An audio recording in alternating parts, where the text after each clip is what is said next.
요즘 넷플릭스에서 굉장히 세계적으로 화제가 되고 있는 드라마가 있습니다. 여러분이 보신 분도 계실 것 같고, 폭삭 속았수다. 예, 우리 박영남 벌써 다 보셨어요? 또 보신 분 한번 손 들어보세요. 아이고, 이미영 목사님, 최 권사님, 김기현 집사님도 같이 다 보셨어요? 와, 그렇구나. 저도 며칠 전에 막내가 꼭 보라고 하면서, 전 넷플릭스가 없는데 막 컴퓨터에 막 해줘가지고 지금 반 정도 보고 있는 것 같습니다. 폭삭 속았수다. 이거 제주도 방언입니다.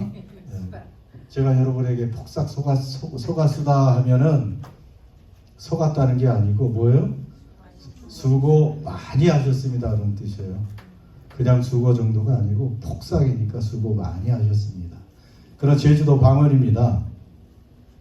그런데 아무튼 1960년, 70년, 80년대까지 주로 배경을 해서 제주도의 그 어촌 마을을 배경으로 해서 펼쳐지는 몇 대에 걸친 그 가족의 드라마예요.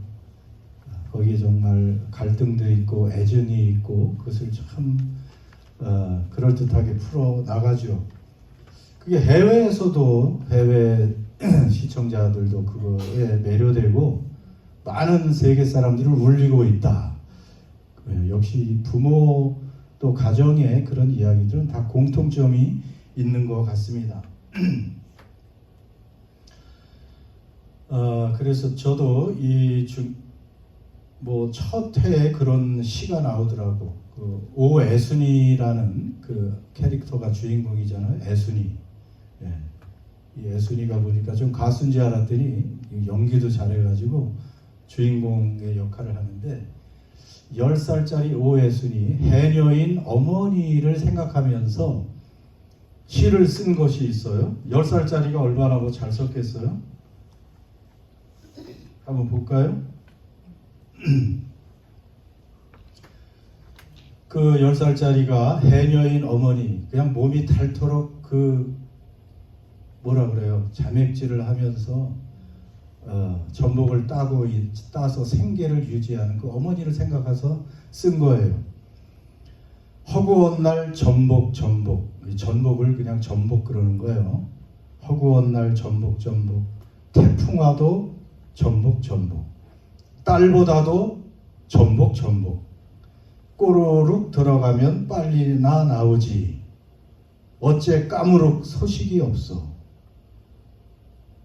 전복 못 봐 안 나오나, 숨이 딸려 못 나오나, 똘레미 속 다 타도록, 똘레미는 딸내미 속 다 타도록 내 어망 속 태우는 고놈의 개 전복. 어망은 엄마의 사투리입니다. 제주도. 그래서 내 엄마 속 태우는 고놈의 개 전복. 전복 팔아 버는 백환.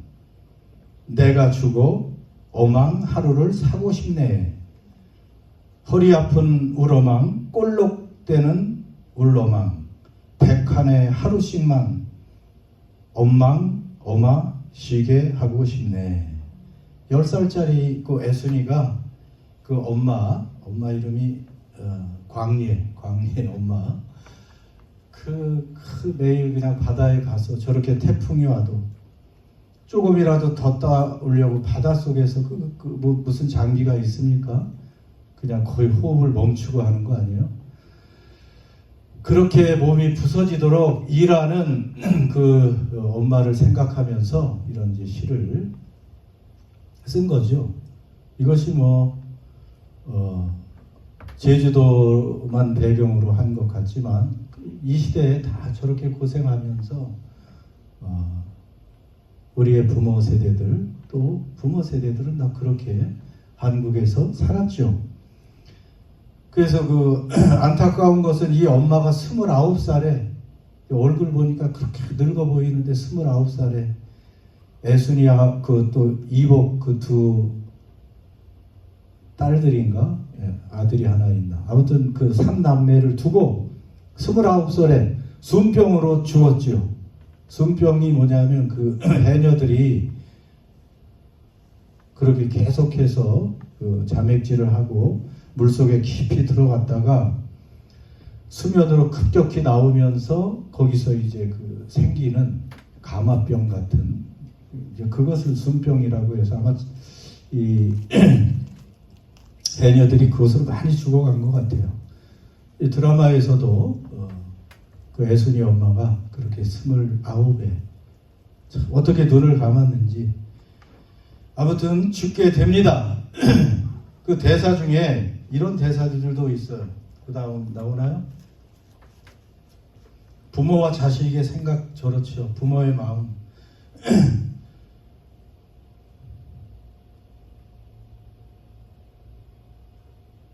부모는 못해준 것만 사무치고 자식은 서러웠던 것만 사무친다.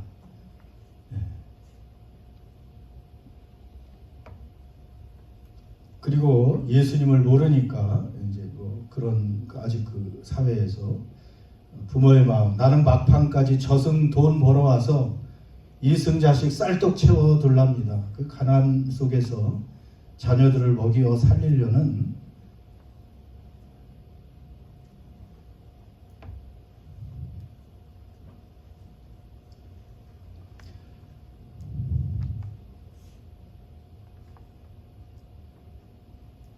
그리고 부모는 죽으면 하늘로 보내는데 자식은 죽으면 여기 가슴 속에서 살린다. 이런 대사들이 여러 가지가 있습니다. 아마 부모 자식 간에는 아무래도 그런 간극이 있는 것 같아요. 아무리 자식이 부모한테 효도한다고 해도 그 효도를 다 할 수 없고 또 부모가 자식에게 못해준다고 해도 또 부모의 마음은 자식의 그 마음보다 더 사랑이 있다는 것을 우리는 이런 것들을 통해서 보게 됩니다. 그래서 아무튼 이게 매 회마다 눈에서 눈물을 한 번씩 빼게 만들어요. 보신 분들 한 번씩 눈물 흘리셨는지 그래서 한 번 정도 보면 좋겠습니다. 이런 것은 보면 좋겠어요. 제주도 방언이 나와가지고 오히려 잘 못 듣는 경우도 있는데 외국에서 그 영어로 다 자막을 두고도 이렇게 잘들 이해하고 외국 사람들도 많이 운다고 하니까 여러분도 한번 이런 것을 보면 좋겠습니다. 아무튼 몇 년 전에도 설문조사 했다 그랬죠. 부모님께 할 수 있는 최고의 효도가 무엇인가 이렇게 물어보면 자녀들에게 묻는 거죠. 부모님께 할 수 있는 최고의 효도 첫 번째가 무엇일까요? 응답자의 68.4%가 자기들이 아프지 않고 건강하게 사는 것, 자, 이것이 부모님께 효도하는 겁니다. 아주 그럴듯하죠. 두 번째는 뭐냐 하면 안정적인 직장에 다니는 것입니다. 그래서 그냥 경제적으로 독립하고 부모님께 손 안 내밀고 그렇게 살아드리는 것, 살아주는 것, 그거면 부모에게 제일 효도하는 것이다. 1, 2번이에요. 세 번째는 안부 연락 자주 드리는 것. 네 번째 부모님과 시간을 많이 함께 보내는 것. 다섯 번째 용돈 드리는 것. 뒤쪽부터 했으면 좋겠는데 그냥 앞쪽 자기가 아프지 않고 건강하면 된대. 그리고 자기가 안정된 직장에서 그냥 잘 먹고 잘 살면 부모에게 효도다. 이렇게 생각을 하죠. 물론 부모들은 그러면 좋다고 생각을 하죠. 그러면 됐다고 생각을 하면서도 또 한편에서는 또 그렇게만 하면 섭섭하죠. 뒤쪽도 해줘야 그래도 부모들이 마음이 좋지 않을까요? 그런데 아무튼 시간이 흐를수록 세상은 그렇지 않습니다. 부모와 자식 간의 간극은 점점 커진다고 성경은 말씀하고 있습니다. 그러니까 교회 밖에, 그리스도 밖에, 신앙 밖에는 기대할 게 없어요. 세상은 점점 어떤 때가 온다고 합니까? 말세 디모데후서 3장 1절 4절을 보면 너는 이것을 알라. 말세에 고통하는 때가 이르러, 함께 읽어요. 사람들이 돈을 사랑하며 자랑하며 교만하며 비방하며 감사하지 아니하며 거룩하지 아니하며 무정하며 원통함을 풀지 아니하며 모함하며 사나우며 선한 것을 좋아하지 아니하며 배신하여 조급하며 자만하며 쾌락을 사랑하기를 하나님 사랑하는 것보다 더한다.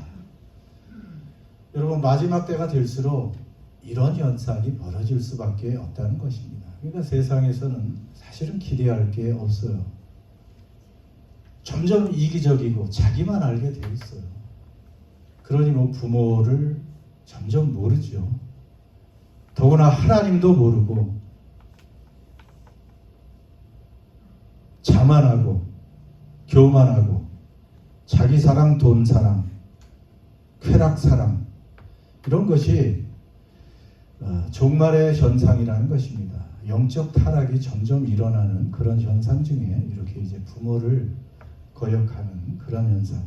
이 세상이 왜 점점 혼탁해지고 어려워지나 이런 생각을 해보면, 이렇게 세월이 가고 종말이 다가올수록 여러분 부모를 거역한다고 생각해 보세요. 부모를 거역하는 그러한 세대는 일단 가정의 질서가 깨지는 거예요. 그렇잖아요.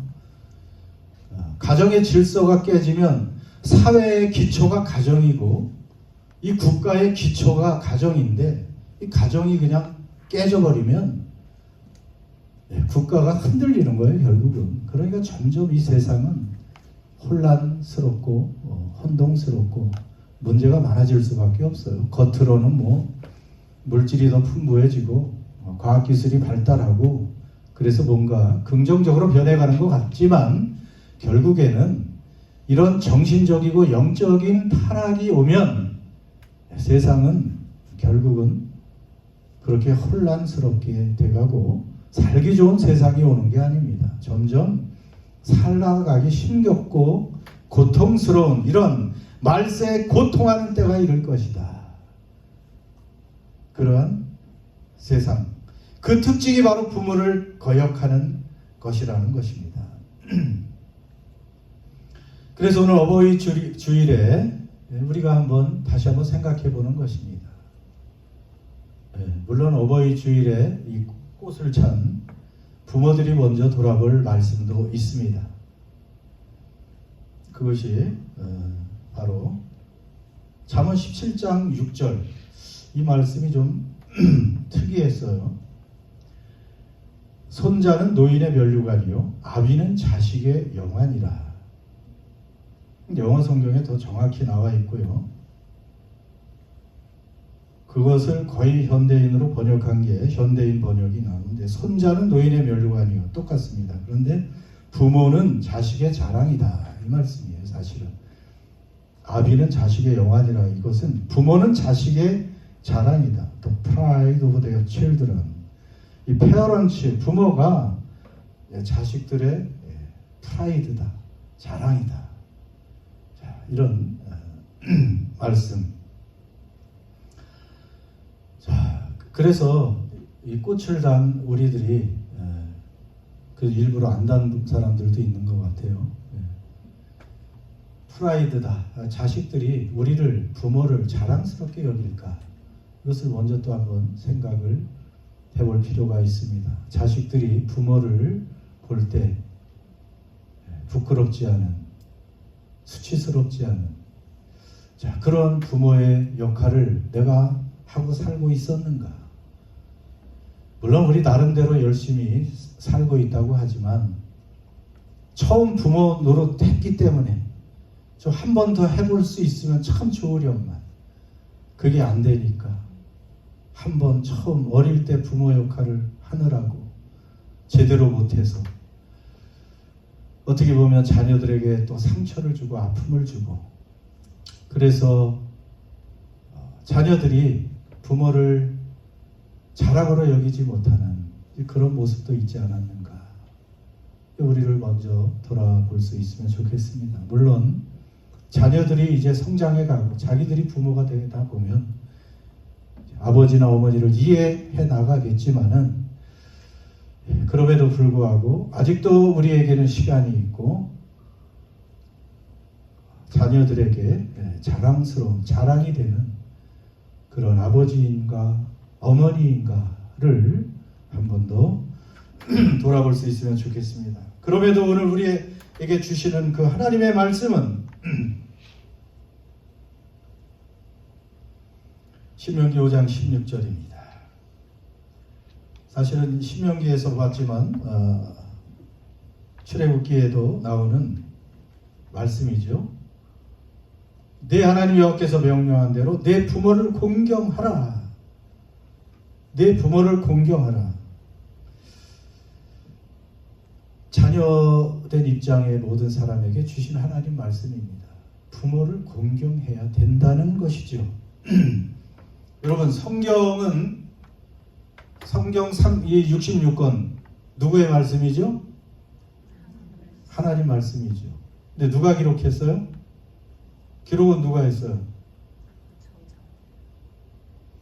성경의 저자들이 있죠. 하나님이 사람 기자들을 통해서 성령의 감동으로 오류 없도록 해서 성경을 바울도 쓰고 베드로도 쓰고 모세도 기록하고 사무엘도 기록하고 수많은 선지자 예레미야, 이사야 그 선지자들이 또 선지서들을 기록하고 다 기록자들이 있죠.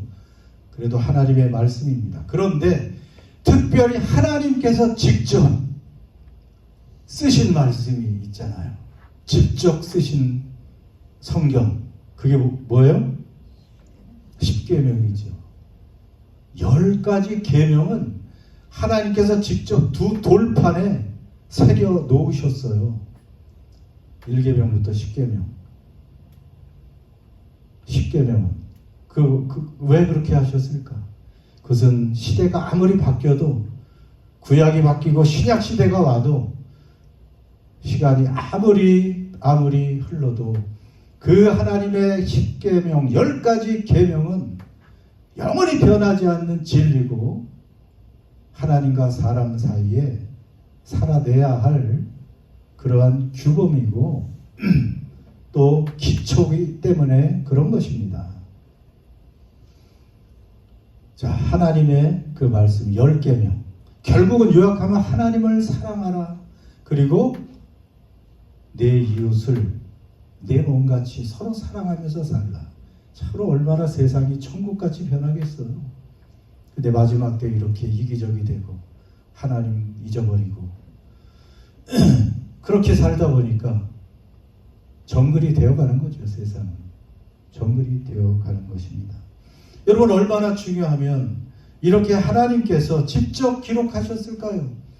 그 중에 4가지는 하나님을 향해서 6가지는 인간을 위해서 주신 그 말씀 중에 인간을 향해 주신 말씀 첫 번째가 바로 내 부모를 공경하라. 그거예요. 5번째 계명이. 이 5번째 계명은 살인하지 말라, 간음하지 말라, 도둑질하지 말라, 이거보다도 더 먼저 오는 계명이 바로 뭐라고요?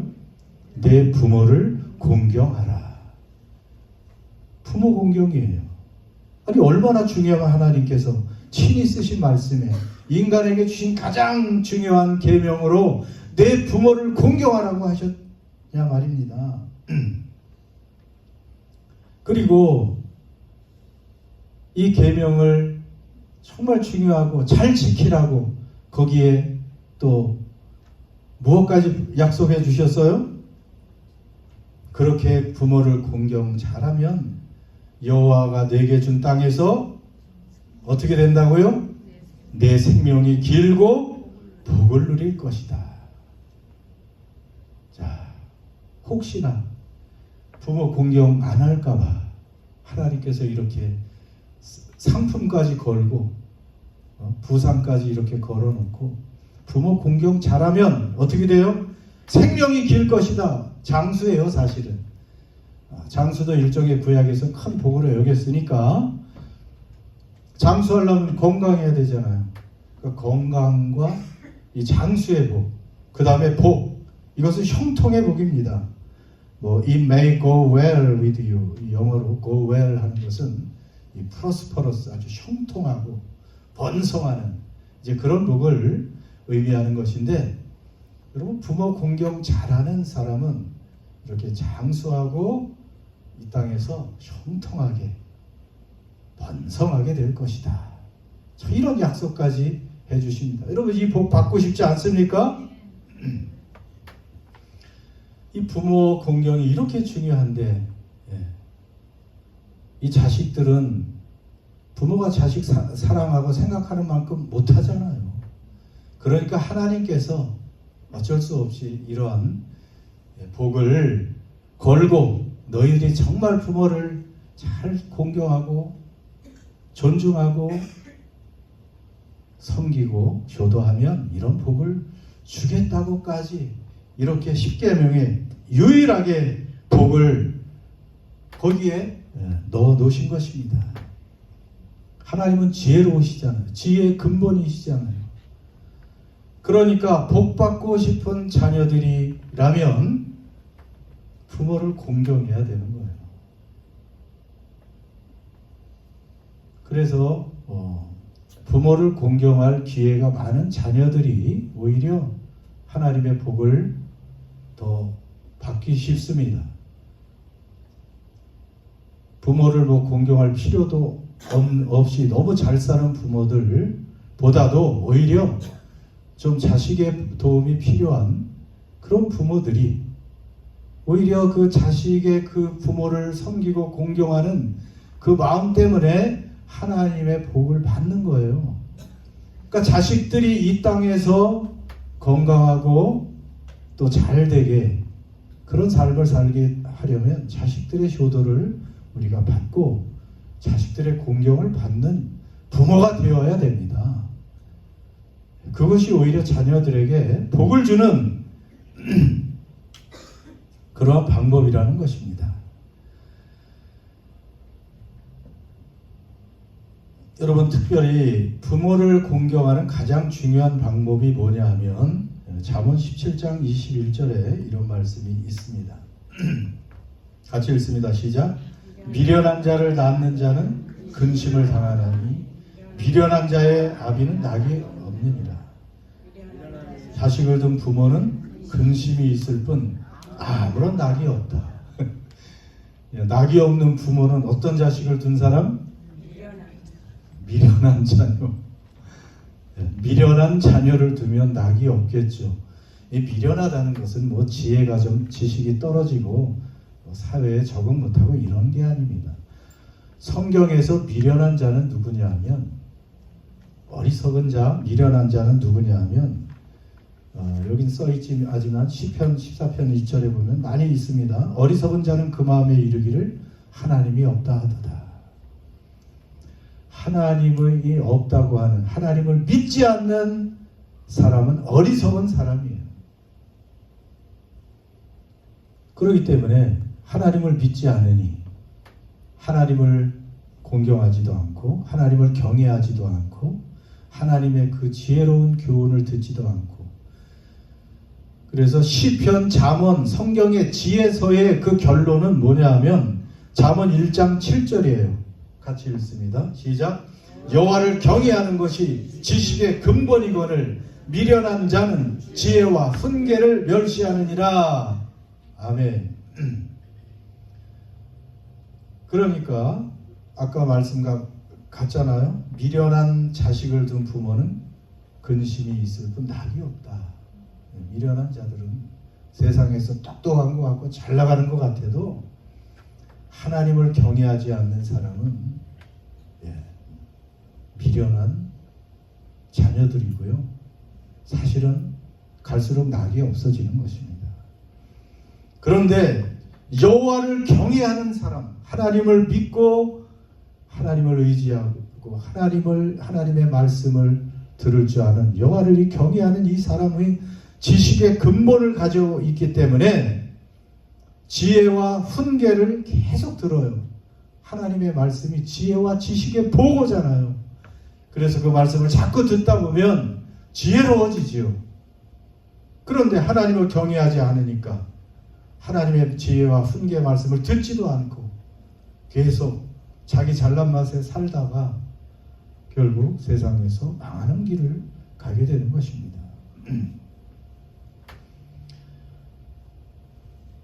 그러기 때문에 부모를 최고로 공경하는 그러한 삶은 하나님을 경외하면서 믿음 안에서 하나님의 그 말씀을 들으며 사는 그런 사람들이 바로 지혜로운 사람이고, 미련한 삶을 사는 사람이 아니고 결국은 부모님께 최고의 효도를, 부모에게 낙을 주는 사람이 된다는 것입니다. 그래서 제일 큰 효도는 하나님을 잘 믿는 거예요. 지금이라도 제일 큰 효도는 하나님을 잘 믿고 경외하는 그 자녀는 결국은 부모도 공경하지 말라고 해도 공경을 하게 되어 있습니다. 또 최고 자녀 사랑이 무엇인가? 여러분이 최고 자녀를 사랑하는 것도 하나님을 경외하도록 해서 하나님의 말씀을 통해서 지혜와 지식을 얻게 하고, 그래서 이 땅에서 하나님의 복을 누리어서 하나님이 형통케 하고 번영케 하고 건강하게 하시고 하는 그러한 복을 누리게 하는 것 아니겠어요? 그 설문조사 아까 부모에게 최고의 효도 자기들이 생각하는 것이 뭐라 그랬어요? 아프지 않고 건강하게 사는 것 1위, 두 번째 좋은 직장에서 그냥 경제적인 문제 없이 사는 것. 자, 이 두 가지는 건강과 경제, 무엇을 통해서 와요? 놀랍게도 부모 공경을 통해서 오는 거라는 거예요. 자기들이 노력해서 스펙으로 가는 것이 아니고 이러한 건강과 장수와 이 세상에서의 형통의 비결, 그 열쇠는 오늘 제목처럼 그 열쇠는 뭐예요? 무엇을 하는 거라고요? 그것이 아닌데 누구를 공경하는 거라고 그랬어요? 부모 공경, 내자. 여러분, 부모 공경이 결국은 하나님 말씀에 순종하는 것이잖아요. 부모 공경하면 하나님이 이런 놀라운 약속을 주셨다는 거예요. 부모 공경하면 여러분 장수합니다. 이 땅에서 잘 나갑니다. 건강합니다. 지금 공경할 부모가 없다고요? 잘 들으세요. 부모 공경할 부모가 없어도 우리 마음에 다 부모님이 있으시잖아요. 여러분의 부모 다. 김삼려 권사님도 부모 있으시고요. 김현옥 권사님도 다 부모 있으셨잖아요. 그분이 어떻게 내게 뭐라고 말씀하셨는지 그분들이 베푼 사랑도 생각하시고 그분들이 행여나 섭섭하게 한 것들 다 마음에 잊으시고 그 사랑만 기억하시고 그런 것이 부모를 공경하는 거예요. 아직도 살아계신 부모님이 계시다면 그렇게 공경을 하시고, 또 부모가 없으신 분들, 연만하신 분들, 연세 많으신 분들을 부모가 생각하시고 또 그렇게 공경하면 여러분 복의 열쇠가 바로 여기에 있습니다.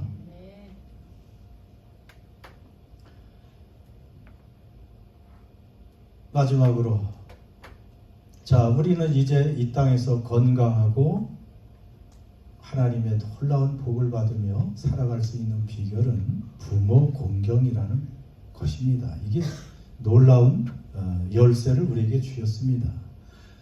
잘 되지 않죠. 쉽지 않습니다. 내리사랑이지 위로 사랑이 아니라. 그렇기 때문에 주님 안에서, 믿음 안에서만 가능한 거예요. 믿음 안에서. 그래서 더 기도해야 되고요. 기도해야 되고 주님의 도움을 구해야 되는 거예요. 그 믿음 없는 사람은 이 부모를 사랑하는 게 쉽지 않아요. 부모에게 그저 뭔가 얻어내기 위해서 눈가림식으로 사랑을 한다는 표현을 보일 수는 있지만 참된 사랑이 있을 수가 없어요. 그러나 주님 안에 있으면 주님이 바꿔주신 그 마음 때문에 부모의 고마움을 알고 그 마음을 헤아리게 되고 결국은 부모를 공경하게 될 수 있다는 것이죠. 여러분, 그래서 주님께 기도하시면서 지금 저 소리가 부모 공경 해 그러는 소리죠. 네, 그렇게 듣고 예배 시에는 항상 묵음으로 해놓으시기를 바랍니다. 그래서 이 말씀을 여러분 생각하시고 어버이 주일에 부모가 계신 분에게 계속 부모 공경하셔서 복 받으시고 또 자녀들에게도 하나님 경외하게 하는 그러한 자녀들로 되기를 위해서 기도하시고 그래서 가정이 화목하고 질서를 잡고 가정이 잘 돼야 사회와 국가와 세계가 질서가 잡히고 권위가 서고 잘 되는 그러한 세상이 될 줄 믿습니다. 기도합시다. 여러분 어버이 주일입니다. 오늘 말씀과 함께 부모들